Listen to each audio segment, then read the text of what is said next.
The four biggest banks in Australia just sent homeowners a massive warning. CBA, Westpac, NAB, ANZ. They write more than 70% of every home loan in this country. And over the last few weeks of reporting season, all four have told us the same thing.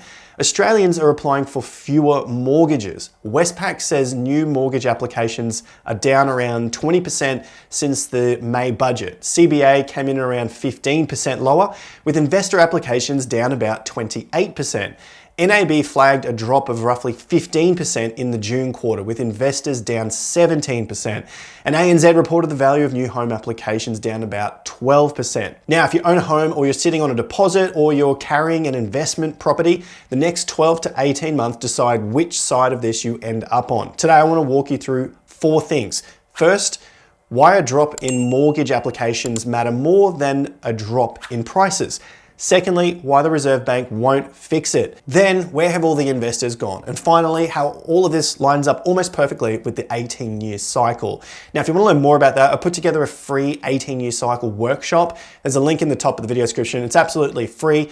It's also in the pinned comment as well. So you'll get through that framework and understand how it works and how you can put it into practice. So, back to it. An Australian house is not bought with cash. It's bought with a bank's permission. The median new owner-occupier loan in this country is around $730,000, and that figure has now fallen for 2 quarters in a row.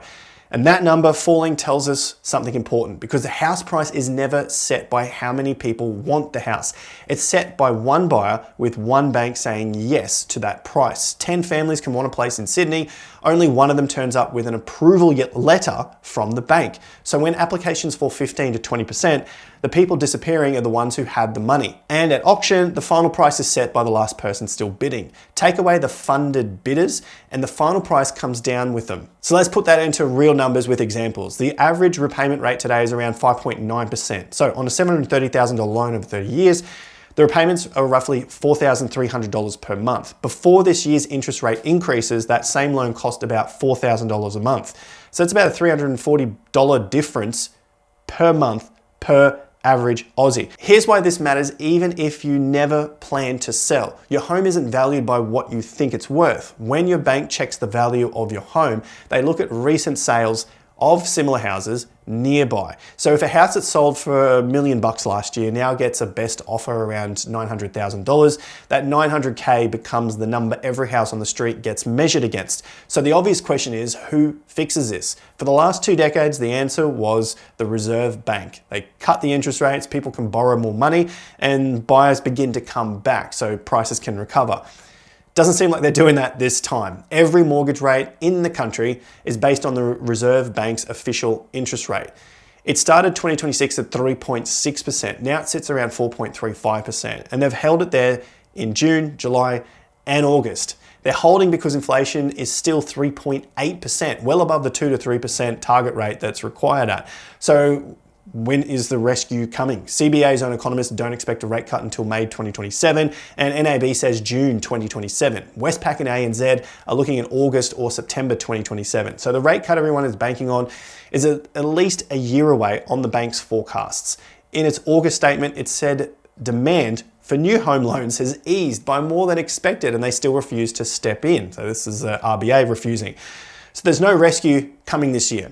Then there's the second crack, the investor. For 20 years, the last bidder at the Australian auctions essentially were the investors. That seems to have also changed, obviously due to the May budget, the government changing the laws in the face of things that they said they weren't going to do, and then things change. So right now, rental property loses money, meaning that the mortgage and the costs are higher, then you don't get that money back off your salary.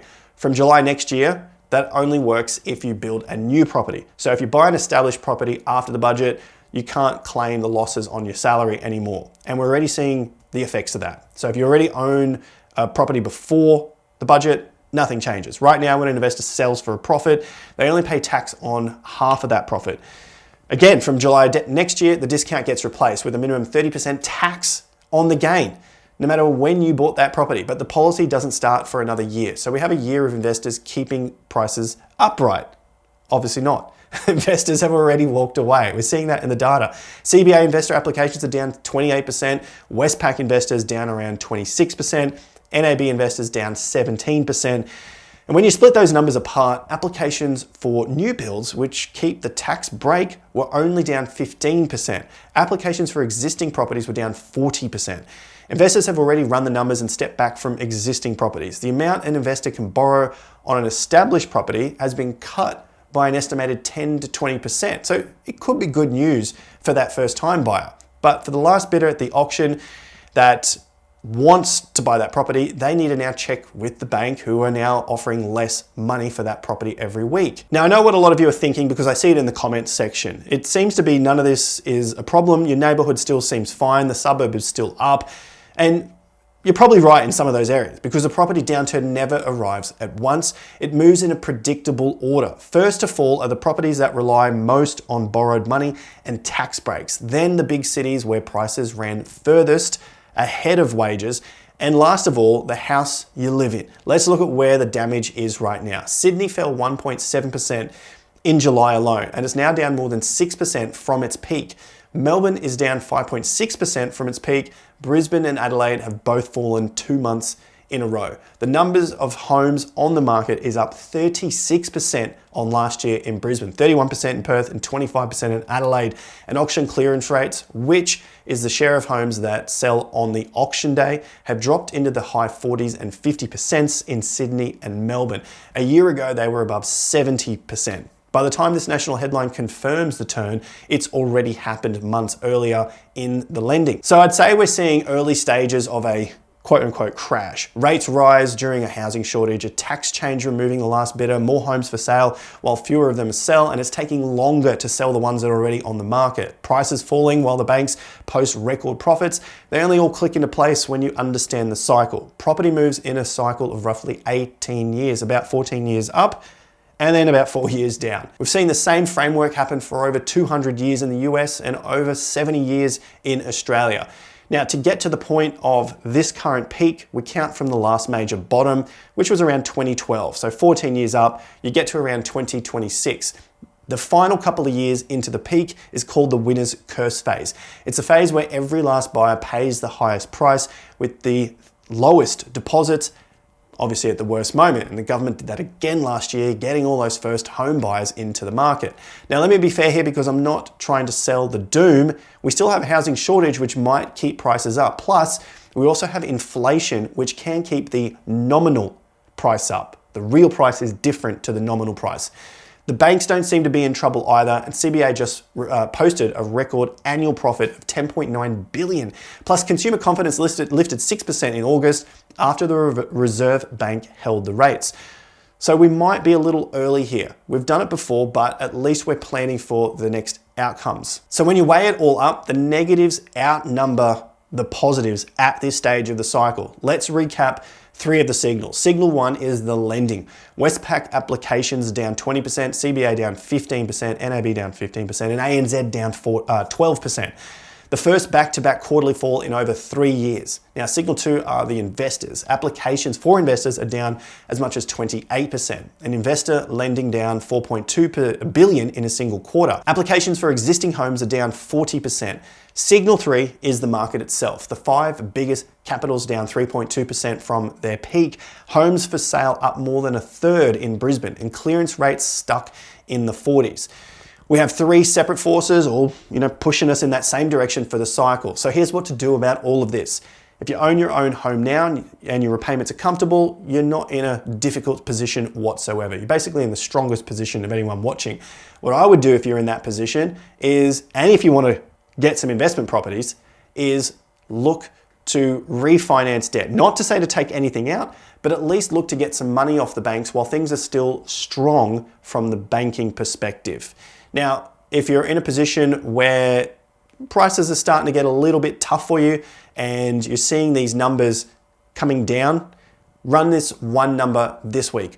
Work out what your repayments look like if the cash rate goes to 4.6%. Hopefully it doesn't do it in the crash. Now, if you bought in the last 18 months or your fixed rate ends soon, this is the moment to act. Don't delay. Open your loan documents and find the exact date your fixed rate ends.